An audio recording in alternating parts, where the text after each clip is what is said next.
Gravidade, a química da atração e repulsão das matérias e onde estamos no universo. Versão 2, português BR, autor, pesquisador científico Bruno Henrique. A gravidade é muito notada e descrita, mas nunca formulada de forma a ser provada. Por exemplo, se a gravidade é gerada pela curvatura do espaço-tempo e a Terra está em uma fissura, isto é, abaixo da linha do tempo em tempo para frente, então estamos dentro de uma escala de tempo negativa, mais lento ou contrária, e sair dessa fissura significa estar na velocidade normal do tempo.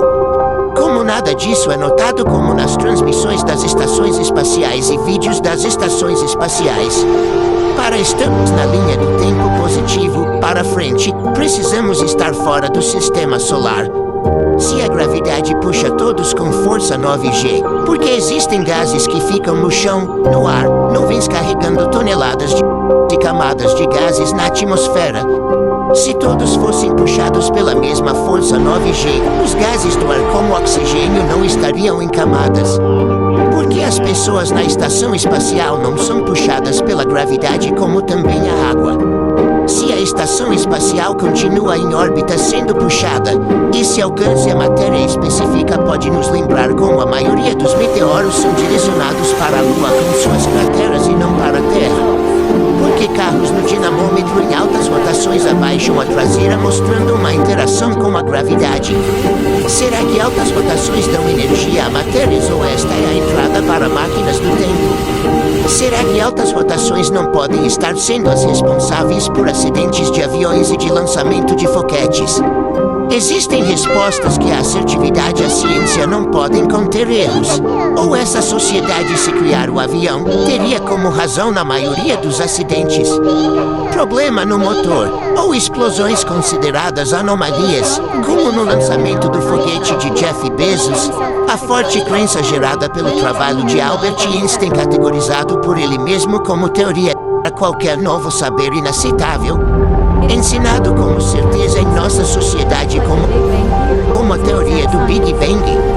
Uma ciência exata, contrário à sua frase, uma mente que se abre a uma nova ideia jamais voltará ao seu tamanho original.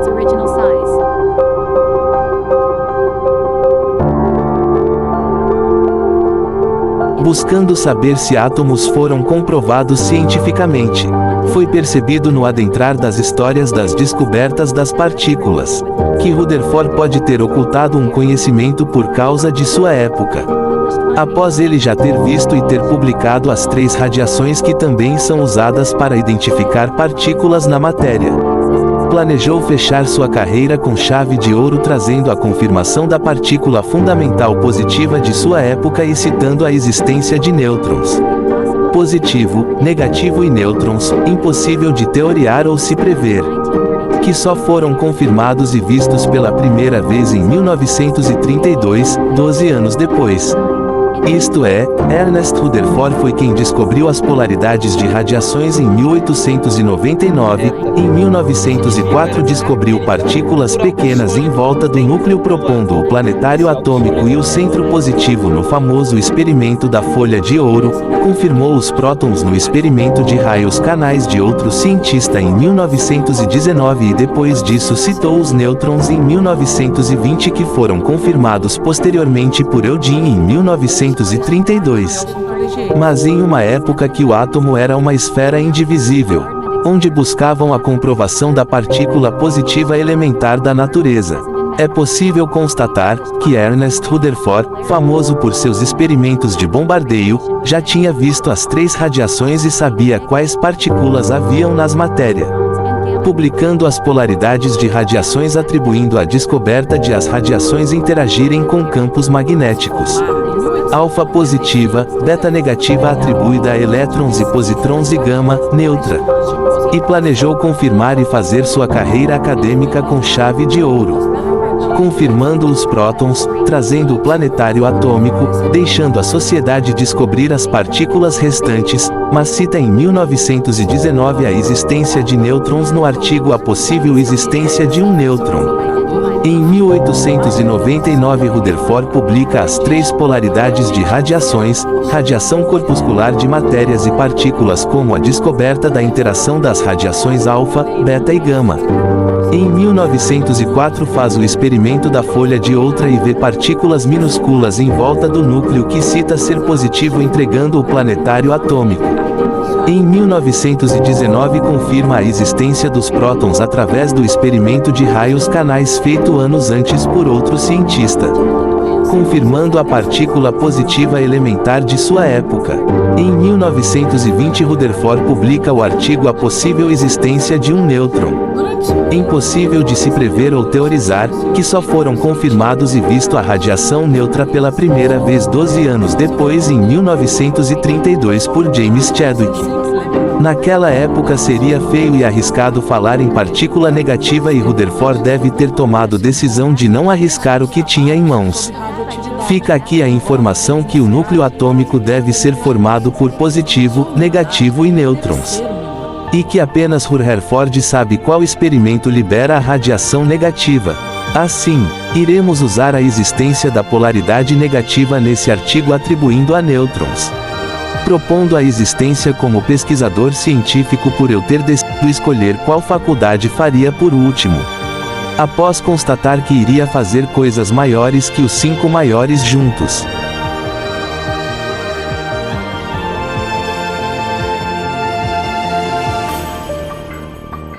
O entendimento para se entender a gravidade a partir da nova estrutura atômica dos átomos é simples.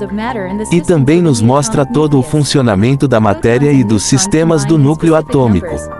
Prótons e nêutrons se unem em seus números.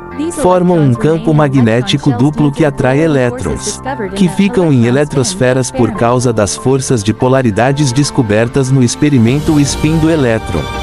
Ainda não temos tecnologia para comprovar os campos magnéticos que saem dos átomos e geram interação entre as matérias, mas temos experimentos científicos e exemplos do cotidiano imperceptíveis. Os elétrons têm forças de polaridades. Ao tentarem alcançar os prótons no núcleo do átomo são repelidos pelo campo magnético dos nêutrons, se estabelecendo nas camadas do campo de força do campo magnético. As conhecidas eletrosferas de Niels Bohr. Vamos ver o experimento O spin do elétron.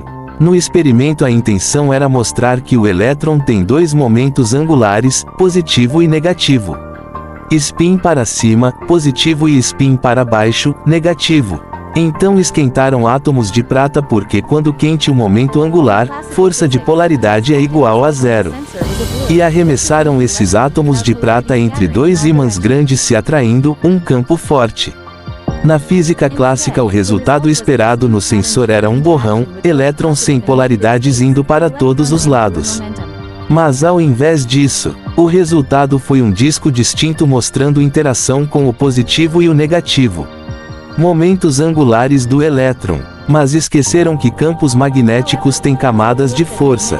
Que o resultado do experimento mostra um gráfico das forças de polaridades possíveis dos elétrons.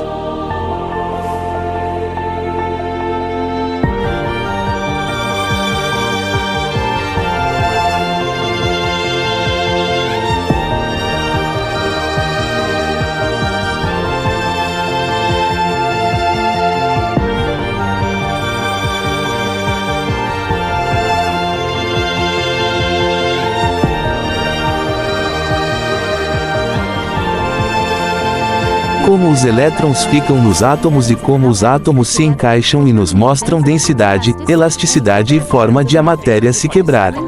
Olhamos os elétrons nos átomos e esperamos partículas sólidas. Mas conseguimos alcançar o entendimento que o elétron faz o que seu sistema manda, como ele mostrou no experimento dupla fenda agindo como onda e partícula.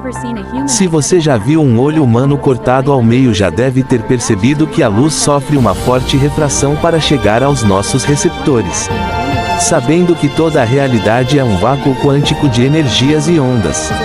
E sabendo que o experimento dupla fenda nos mostra que o elétron só se torna partícula quando é observado. Isto é, tudo o que você não está olhando como dentro da casa ou atrás do carro está em ondas de possibilidades. É provável que a realidade esteja se transformando na informação quando a gente olha que nossos olhos captam e quando precisamos tocar ou sentir. Os elétrons no interior dos átomos devem estar em ondas, e ondas de informação que compõem a matéria.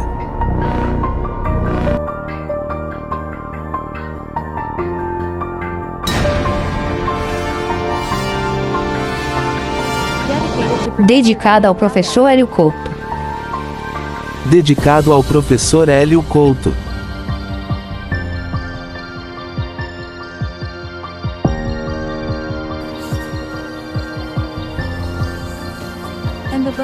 E o bônus do segundo artigo científico, o entendimento da mente humana e animal e a realidade de configurações de frequências. O sistema de funcionamento de criação da realidade. A realidade funciona através da nossa decisão. Se você tiver uma dúvida, isso atrairá a resposta. Ao ir para algum lugar como a fila da padaria, alguém vai dizer a informação que você quer saber. O que nós temos em decisão que gostamos ou queremos atrai para acontecer. Você conhece pessoas que gostam do mesmo que você, ou que te proporcionarão o que você está querendo. Como andar de lancha, ir a um show de carros exóticos, aprender a ser rico ou sim seguir um emprego. Mas qual é o sistema por trás disso para entendermos? O sistema é igual ao diapasão de 440 Hz que vibra somente o outro diapasão de 440 Hz. Como assim? Você é uma configuração da realidade de consciência e energia igual a uma imagem mental no ar. Todas as suas decisões são informações de energia como frequências que formam falas do que tem que ser e é, o que gosta e aceita. Seu campo vibra em configuração do que a realidade é. Ao gostar de games você atrai pessoas que têm um assunto ou informações para conversar sobre games que você faz a pessoa vibrar para ter certeza que pode falar. Tudo em volta que acontece nessa conversa é proporcional ao que você gosta tem de decisão que pode acontecer. A pessoa que gosta de dar carinho atrai quem gosta de receber carinho.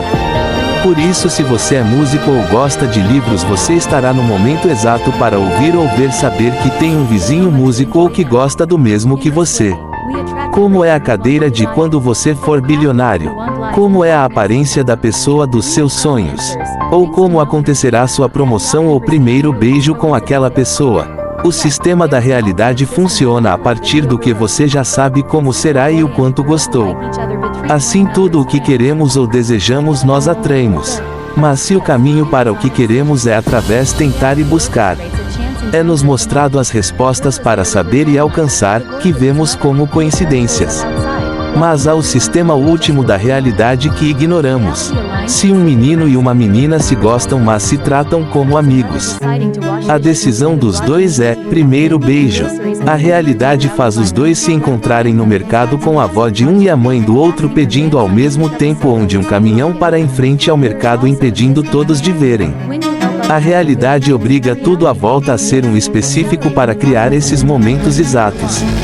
A mãe decidir lavar louças ao invés de assistir TV, precisando do mantimento pedindo para a filha ir comprar. E a avó decidir descansar e assistir TV pedindo pro neto comprar um refrigerante no mercado. Há também o sistema de merecimento. Quando você ajuda ou faz coisas boas, a realidade gosta disso e te ajuda a ter as coisas que precisa ou quer de forma mais rápida, fazendo acontecer mais rápido. Você recebe um campo de merecimento para quando tentar, que é visto e notado quando você tenta algo para conseguir algo, por exemplo, vendendo algo por milhões ou saber sobre aquela pessoa se consegue.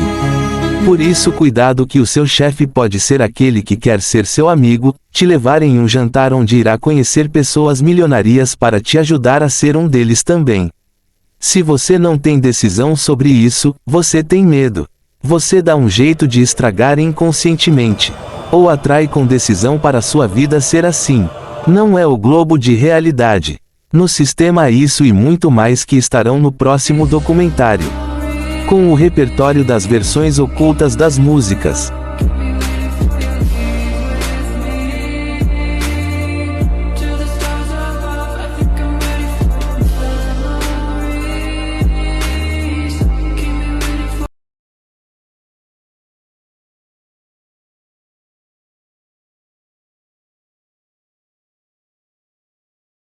Continuando, para entendermos o que é a gravidade, já constatamos a partícula negativa e as forças de polaridades dos elétrons que responde por que ficam em eletrosferas, confirmando o dizer de Niels Bohr.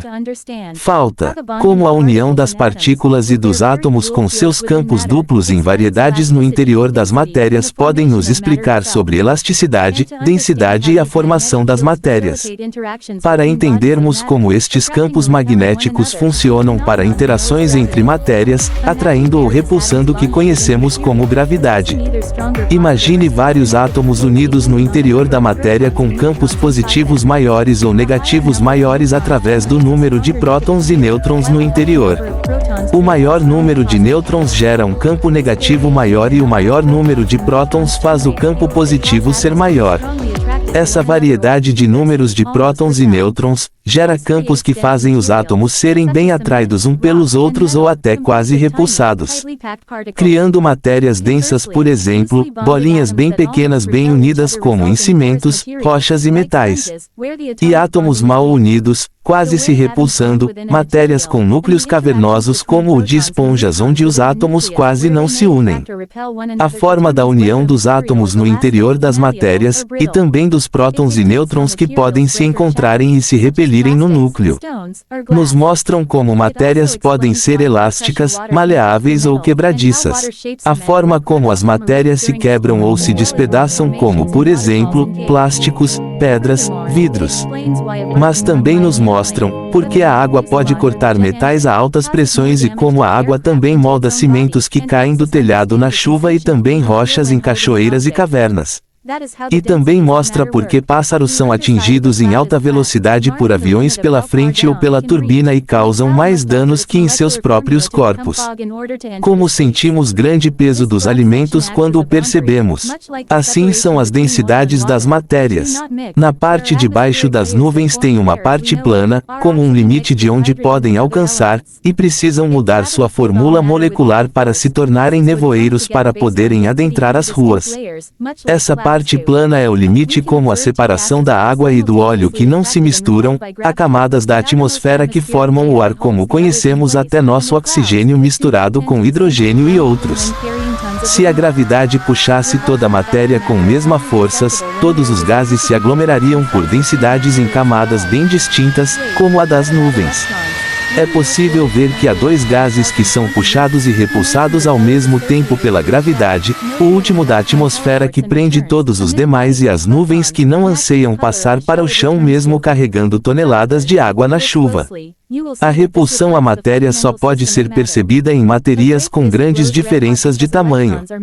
Espera, e os elétrons? Niels Bohr, quando explicou as eletrosferas e o salto quântico, citou as cores de cada eletrosfera falando somente que o elétron teletransporta e volta emitindo uma luz, fotons, da cor da eletrosfera que ele volta. Mas se reparar perceberá que esse é o sistema das matérias. O disco de freio fica incandescente porque o elétron faz o salto quântico freneticamente para não desformar a matéria, não ganhar energia e ser obrigado a sair da eletrosfera causando a transformação da matéria. Como Niels Bohr explicou que quando o elétron ganha energia ele realiza o salto quântico e elétrons com maiores energias vão para camadas mais externas ao núcleo. Essas energias são as forças de polaridades. Essas cores respectiva a cada eletrosfera nós vemos no dia a dia, por exemplo, na cor do fogo, do céu, e da madeira queimando antes de se transformar em cinzas.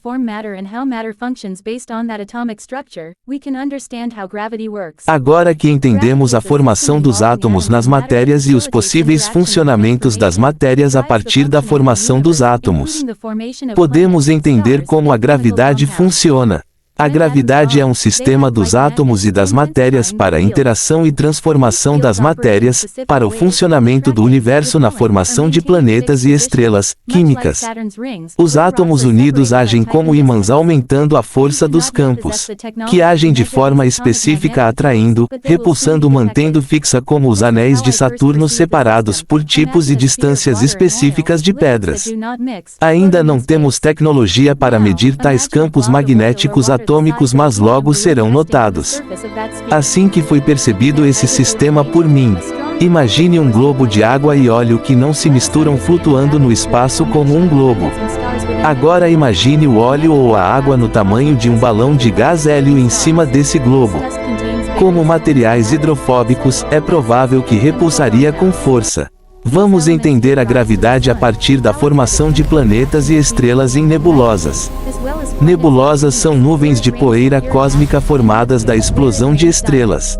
Nessa poeira há matérias, terras, gases, químicas. Formando o Sol, reação química da união de hélio e nitrogênio, Vênus que chove ácido sulfúrico e Netuno onde chove diamantes. As químicas se atraem formando globos, e se assentam em camadas e densidades como no nosso planeta Terra. As camadas do planeta Terra são compostas por terras, metais, pedras e outros. Cada matéria dessa em seu tamanho considerável age gerando gravidade para cada matéria específica no planeta, criando o mistério das pedras que andam sozinhas no deserto, fazendo o chumbo ser mais pesado, e metais como o alumínio serem leves. Nos dão a sensação que se jogarmos para cima ele não irá voltar. Como a gravidade é para nós na Lua. Cada matéria pode estar puxando uma matéria específica onde cada matéria tem um alcance ao que puxa, fazendo as pessoas na estação espacial e a água não serem puxadas pela gravidade. Por isso a gravidade pode ser variável para cada objeto presente no planeta, podendo haver duas matérias puxando uma matéria fazendo ela ser medida e ter um peso específico. E de forma parecida pode haver planetas que repulsam nós humanos. Para a vida em nosso planeta existir é necessário que um gás seja puxado e prenda o oxigênio em nosso planeta criando o habitat.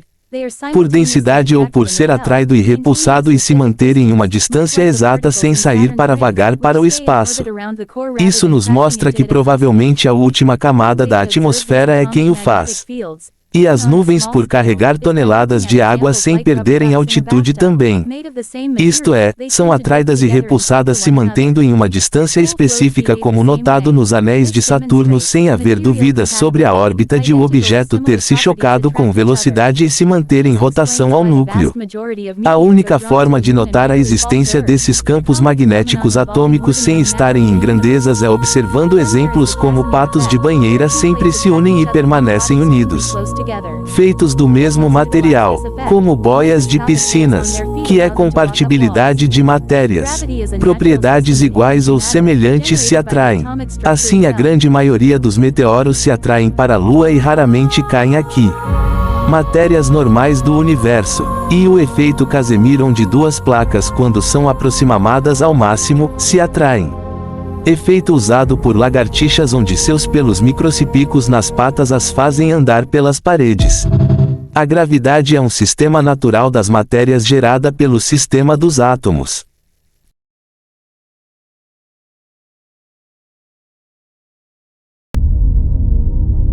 Onde estamos no universo? É se entendendo essa parte que entendemos como existem matérias elementares no universo. De funcionamento do universo elementar aos nossos olhos. As galáxias estão em formato de ralo de pia sugando para o centro, mostrando que o vácuo é uma matéria em estado líquido como os gases e a eletricidade. E a água ficou redonda no espaço instantaneamente, mostrando que as matérias são as bolhas sofrendo pressão. Isso significa que o centro das galáxias é algo que suga esse líquido para outro compartimento, nos fazendo olhar para dimensões. Buracos negros sugam matérias e buracos brancos cospem matérias. O centro das pode ser formado por uma matéria como a pólvora sugando, explodindo e emitindo luz ou um buraco para outro compartimento da realidade. Mariposas e outros insetos enxergam luz como buraco para entrar, tomando distância e força para entrar, como se a luz fosse um sistema natural da natureza que os seres inconscientes identificam luz como buraco para entrar. Onde sabemos que a realidade trabalha. Por isso é bem provável que YE sejam compartimentos como salas onde o líquido, vácuo está trafegando como em um encanamento, levando matérias consigo em outros lugares. Informação avançada do artigo O entendimento da mente humana e animal e a realidade de configurações de frequências. Como informação esotérica, olhe uma foto da explosão de uma bomba atômica. Você verá a informação que o jogar da energia atômica na explosão abre a realidade, abrindo a entrada para outra dimensão inteira. Não foque nessa parte. A forma de abrir portas dimensionais é através da rotação e interação das partículas principais do núcleo atômico. A explosão de uma bomba atômica obriga o jogar da energia dos átomos, abrindo o rasgar do tecido da realidade ou quase o causando, criando uma passagem de compartimento do líquido vácuo. Por isso, buracos negros e outros podem ser testes feitos por outras espécies no passado ou acidentes com tentativas através de forças nucleares, onde foram abertos esses compartimentos que passam a vagar no vácuo na configuração de frequência de informação da realidade que é um Glenn-Roe. O anel da bomba atômica é um Rubinstein. Configurações de formas do som para a realidade. Essa configuração em frequências de informações da nota tempo e dimensões que são as mesmas e muitas outras estarão nesse artigo. Até logo!